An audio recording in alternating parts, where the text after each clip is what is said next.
Alright guys, BLM here, back with a new video, and in this video, we're finally doing a topic that has been requested of me quite a bit, and it's also a video I've been wanting to do for quite a while, and that is talking about my top 10 worst players of all time for Survivor US. Obviously, the contrast of my top 10 players of all time. This is actually a list that I haven't personally ever really put together in the past, especially one with a decent amount of thought into it, so this was a fun exercise here. And I did put a decent amount of thought into what was really the worst player for Survivor. Where I feel like when most people name some of the worst players of all time, usually a lot of those players are people who, yes, are bad, but aren't necessarily the worst of the worst in my eyes. For me with Survivor, I do feel like the worst of the worst have to be people who are voted out at the first possible opportunity that they could have been. At least for me, at least people that survive the tribal or are being dragged along as a goat or something like that. It's like, at least that shows potential to make it far into a season where maybe out of sheer luck they can possibly pull out a win. For me, the worst players of all time don't even make it that far.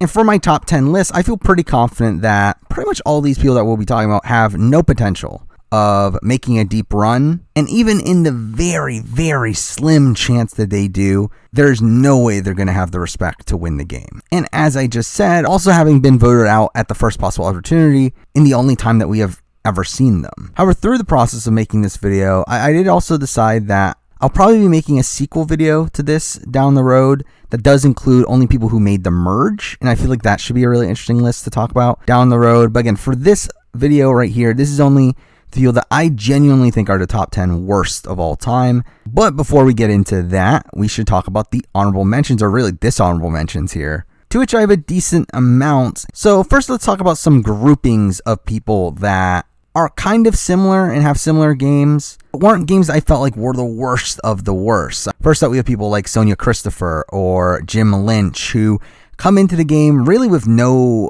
chance of making it far, largely due to their age and their physicality, and were voted out because of that. Again, for me, that wasn't actively bad enough to put them on the top 10. You have people who didn't really even get a chance at playing the game. I mean, you obviously have Wanda and Jonathan, who, I'm pretty confident Wanda would have been a terrible player, but we didn't even get to see her really play the game. So I didn't feel like they qualified for this list. Same thing goes with people like a Gary from Survivor Fiji or Mike Barassi, these people who were medevaced very early in the game. And we don't really have much of a gauge of their overall gameplay. We also have some early boots like Reem Daly and Kathy Sleckman and Sandy from Survivor Tocantins. Like, all three of those I think are bad players also, but they do have a personality that I think can make them endearing.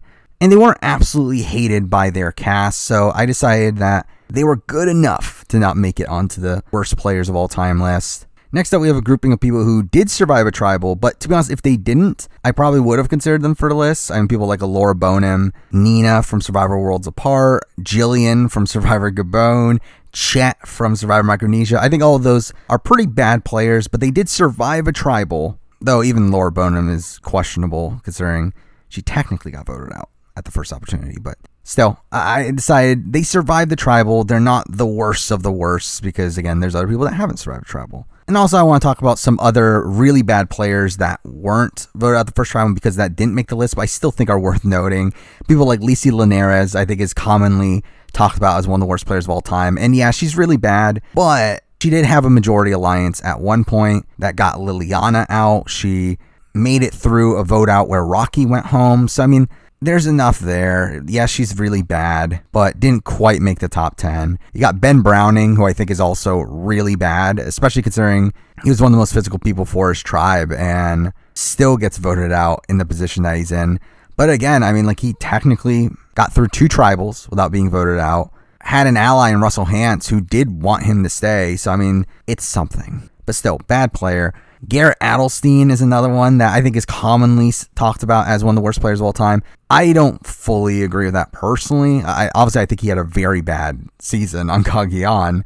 But even then, again, he put together a majority alliance that voted out David Sampson. He had the ability to find an idol. He had Spencer that was pretty loyal to him. He had at one point Cass on his side. It's I feel like there's enough there that he's not the worst of the worst, though he is, again, still pretty bad. And the final of these people is kind of a question mark of one, and that is Marissa from Blood vs. Water, who I think is mostly bad. Again, like her calling out Brad Culpepper and being targeted because that is pretty bad. And to be honest, there was a debate over her being on the list, but she technically survives the Laura vote at the very beginning. So I decided, okay, it's good enough. I mean, again, she was bordering on the list because I do feel like she does enough actively bad there.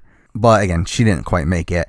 And beyond those people that survived the trial, we still got a couple more dishonorable mentions here, including a grouping of people who were in a good spot and actively blew up that spot and were taken out the first opportunity. People like Gabe from Survivor Marquesas.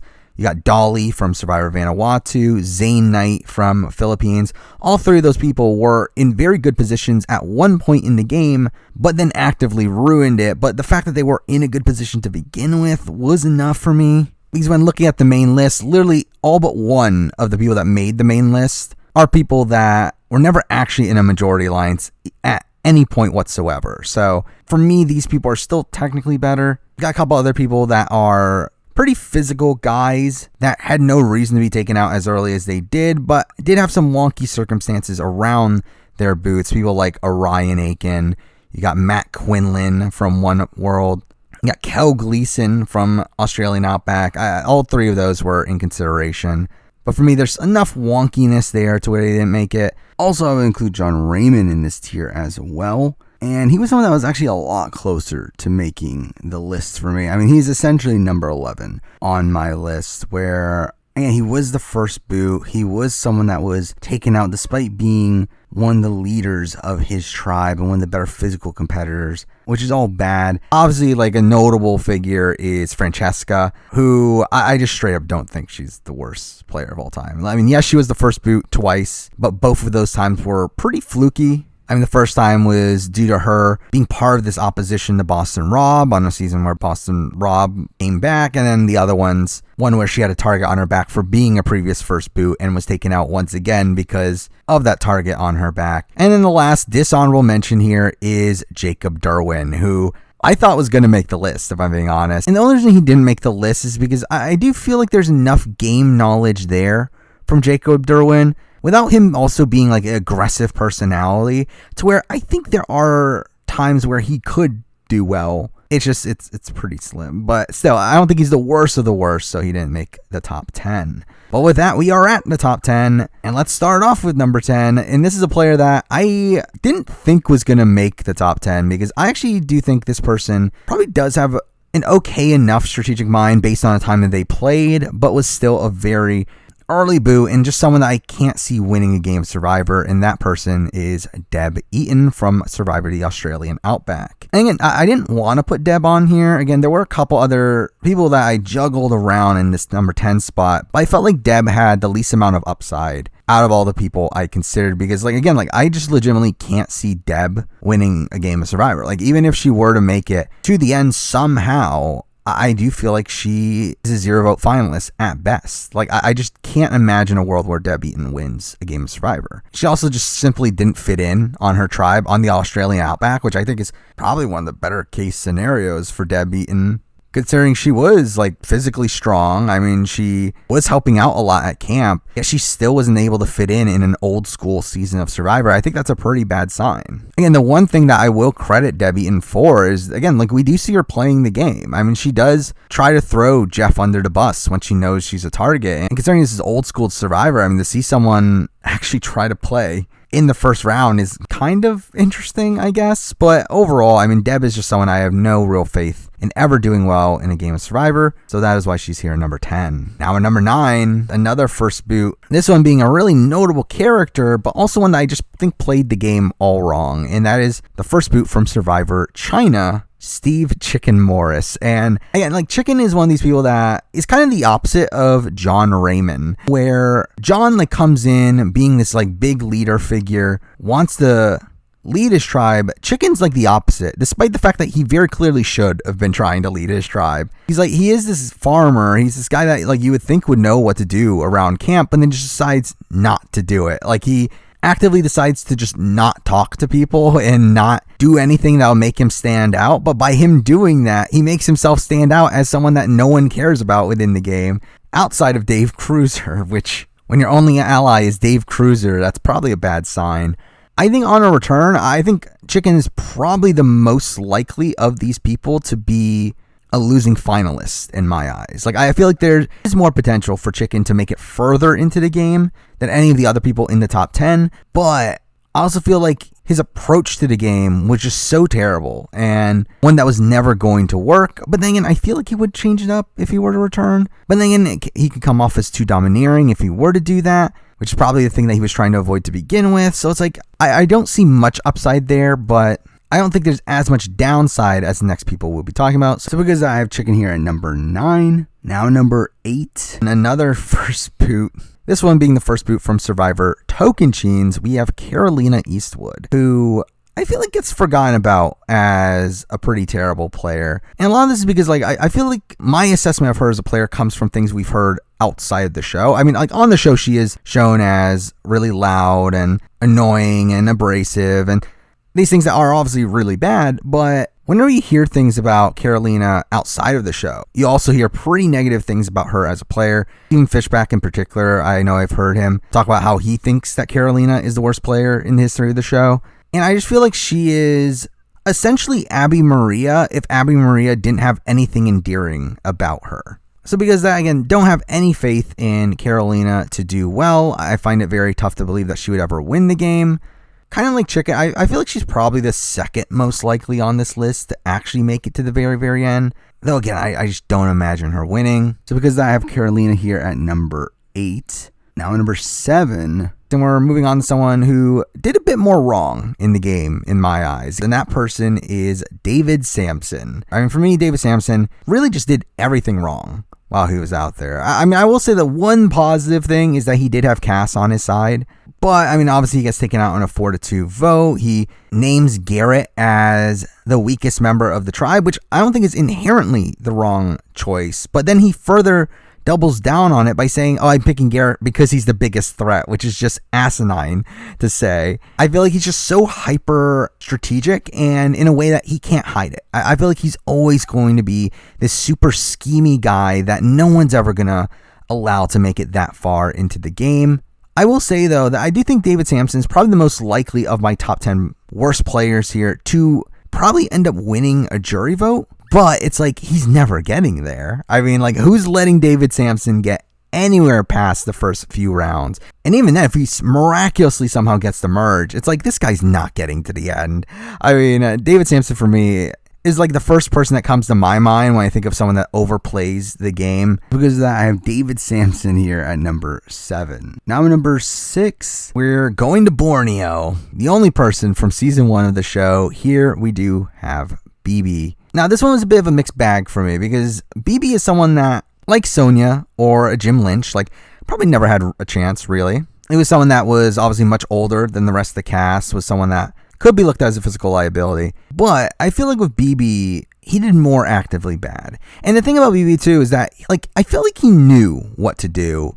I just feel like because of the person that he is, he was just unwilling to do it. Like, I feel like BB is someone that, like, if we're talking about strict strategy on him knowing what his ideal move is, I feel like he's probably, like the second best of this top 10 here, probably right behind David Sampson. But I just have no faith in him actually enacting that. I feel like he's the type of person that, despite him knowing that, he's still going to die on his morals, this really old curmudgeon-y way of interacting with people where he just completely isolates himself from the rest of the tribe, wants everything done in a specific way, isn't able to adapt to the game. And again, for me, that's pretty much the death sentence. I feel like there's no way BB ever makes it past the first few rounds of any given game of Survivor. The only reason he's not higher is because, again, I think inherently he wouldn't make it that far anyway. But I do think he personally makes it worse through just the way that he is. Despite him probably being a decent strategic thinker, I have BB here at number 6. Now number 5, we actually have the latest boot out of anyone that actually made the list here, where the rest of the list is first or second boots. This person is actually the 4th boot of the season, but he was taken out the first opportunity, and that person is Drew Christie, who is actually the most recent player on this list. It actually did surprise me how few recent players are on the list, but again, I feel like in general, general. The general game knowledge goes up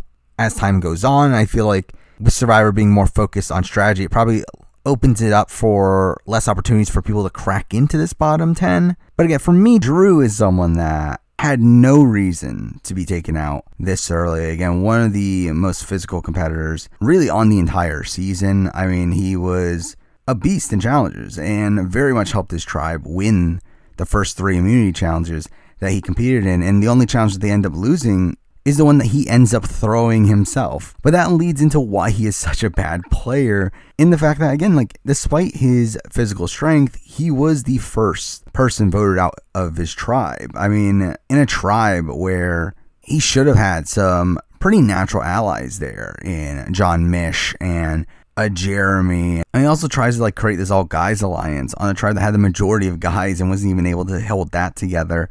But again, like, so much of his downfall is his own fault. He is such an actively bad player. I mean, like, while his sentiment of targeting Kelly Wentworth first isn't necessarily misguided, I don't think that's actually the worst move in the world. The fact that he is unsuccessful in convincing his tribe to do so, and then also fights so hard to try to make it happen, not realizing that everyone else is not on board, is a major knock against him. Again, he obviously has a massive lack of self-awareness within the game, to where, again, even his closest ally in John doesn't vote with him and thinks he's insane by the time of the vote. We also have him like campaigning in front of the people he's campaigning against, which is also insane. I mean, he's very aggressive in his conversations, to where it feels like he's like threatening people when he's doing so. Like, I mean, again, for me, Drew is just such an actively bad social and strategic player in that aspect. However, I will say that the reason why he's not at the very, very top of the list is because he is still very good at competitions in a way that I don't think he is the first boot in most scenarios. Despite how bad he plays on this season, I do feel like there are definitely situations where he makes it past the first tribal he attends. And I feel like there's also a chance that he just straight up wins out for a good chunk of the game. Like, I think Drew's the type of person that could easily make the merge without ever going to tribal. And once he's at the merge, could easily win immunity challenges. Like, I don't think Drew is someone that is guaranteed to be an early boot on any given season. I mean, he just has an incredible track record in challenges, and that is the main reason he is not higher on the list, as again, I feel like I have more confidence in him to make it further in the game through his competition wins than the next few people we'll be talking about, and because that Drew lands here at number 5. Now, number 4, we're moving on to another non-first boot here, and we are talking about, from Survivor Nicaragua, we do have Shannon Elkins. Now, Shannon is the one that I mentioned before, where I talked about there was one person at one point was in a majority alliance, and that is Shannon Elkins. Shannon Elkins did essentially create the majority alliance that had the initial control on his tribe. Again, him, Chase, Fabio, Benry, Alina, and Kelly Bruno was the majority. 6 people on a tribe of 10. However, he's also someone that at the very second that he faces any semblance of adversity, he just completely blows up his game. Because we obviously see that Chase ends up getting close to Brenda. Chase did flip on Shannon, but the way that Shannon handles this is completely wrong. Where he goes after Chase, he is genuinely upset at him for flipping on him, which, again, I fully get that part of it. But once he goes beyond that, I feel like is when he becomes one of the worst players of all time. Again, like, the entire situation with him and Sash is obviously very icky, but I think is also very indicative of him as a player, where he just doesn't shut up. And I think that really erratic nature of his is really what caused his downfall. Because, again, like, even if Chase left, it's a 5-5 vote at that point. Yes, they're tied. Yes, it's not a great situation, but he didn't need to blow up his entire game the way he did, to the point where Benry and Kelly Bruno end up flipping on him as well. Now, again, the reason why he's not at the very, very top of this list is because, again, he did have people that did vote to keep him still. And I think if they had the numbers, like, Benry and Kelly Bruno would probably end up siding with him as well. But I do feel like so much of his downfall in the game is his actively bad play, and like him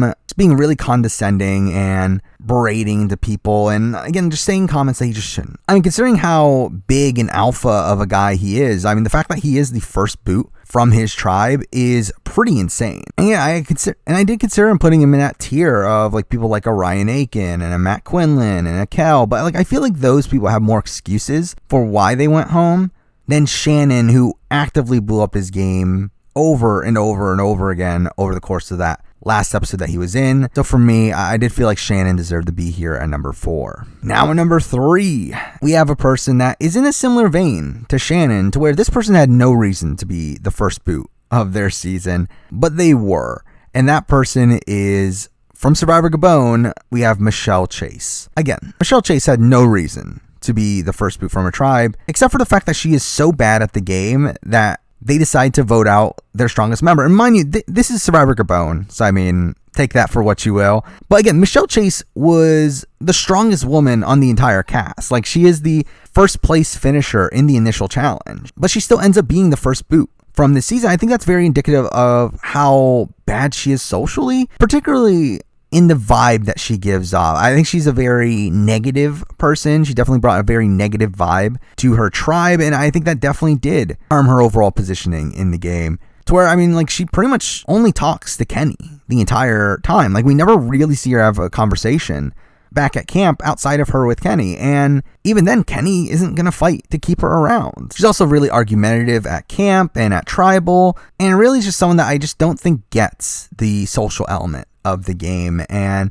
is someone that, despite being physically strong, I just see her being a relatively early boot every single time if she plays the way she did in Survivor Gabon. So because of that, she lands here at number 3. Now at number 2, and this was fun. I did not think this person was going to be at number 2, but the more and more I thought about it, I was like, I feel like this has to be the case. And at number 2, we do have Billy Garcia. And again, like, Billy Garcia for me, I can't imagine this guy ever making a deep run on Survivor and really ever winning, even if he got to the end. Again, to me, the amount of delusion that was displayed through the entire Candace situation, I think, is very indicative of his lack of self-awareness, but also the fact that his tribe throws the immunity challenge to get rid of him when they're a tribe of 5 in the second round of the game. Like, it's really insane. And I mean, obviously you can credit this to, Ozzy is just a bad player, but like, still, the fact that Billy Garcia gave Ozzy that strong of a response to where he actively throws immunity. Again, this is Ozzy, a guy who is so wrapped around challenges. Like, he got him to throw immunity to take him out of the game. I think that's pretty insane. I mean, I will say that again, like, I think Billy technically has some strategic ability. I mean, we do see him try to flip the game on Ozzy, and he did seem to have Christina on his side, but I mean, this is so bad. I wouldn't have had much faith in his overall game ability to begin with, but yeah, I mean, like, taking into account the fact that Ozzy and JP hated him so much that they threw the challenge is such a major knock for me that I did have to have him here at number 2. Now at number 1, the worst player of all time. I've talked about this person in the past as being the very clear worst player of all time, and it's still the case. At number 1, we do have the first boot from Survivor Nicaragua. We have Wendy Joe. And again, for me, Wendy Joe has no potential in the game. Like, I cannot imagine a world where Wendy Joe ever clicks with a group of people to where she wouldn't be an instant first or second boot. I cannot imagine a situation where Wendy Joe gets to the merge and plays the game well enough to get any jury votes at the end. And I can't imagine a world where Wendy Joe is ever making a move in the game of Survivor. And again, Wendy Joe also falls victim to kind of a similar thing to Chicken, but in my opinion, a lot worse, where Wendy Joe also decided to hold back coming into the game. Again, like, one of her biggest weaknesses was supposedly her loud mouth, and even her husband told her to not be herself while out there. And I think that's a pretty big red flag. But instead, she goes too far to the other extreme where she doesn't talk to anybody, pretty much. I mean, we see her talk to Holly. Supposedly, she talked to Eve and had an alliance with Eve, but those go nowhere. And she's the very clear first boot. And then to go even beyond that, when she gets to tribal, she decides to completely blow everything up even beyond that. And yeah, she was going home anyway, but like, she saved everything for tribal pretty much, where she gets upset at like Tyrone for not trying to get to know her and like all this stuff. It's like, I mean, to me, this is so indicative of really terrible play, to where I just cannot imagine Wendy Joe ever really even making it past the first few rounds. I mean, again, we are in this hyper strategic era of Survivor, to where, yes, someone could pick her up as a GOAT and take her to the end, but like, she's not winning. And even then, I don't think she's a reliable enough ally to where you can do that. So at the end of the day, for me, I do consider Wendy Joe the worst player in Survivor history. But there we go. I mean, that is my top 10 worst players of all time for Survivor US. Now, as I mentioned, I would like to do a top 10 worst players that have made the merge. I feel like that should be a fun list to put together. It would obviously be a radically different list. And also, I will be doing a similar video to this for Big Brother as well. And that should be fun to go through. But for now, that's the video. Thank you for watching.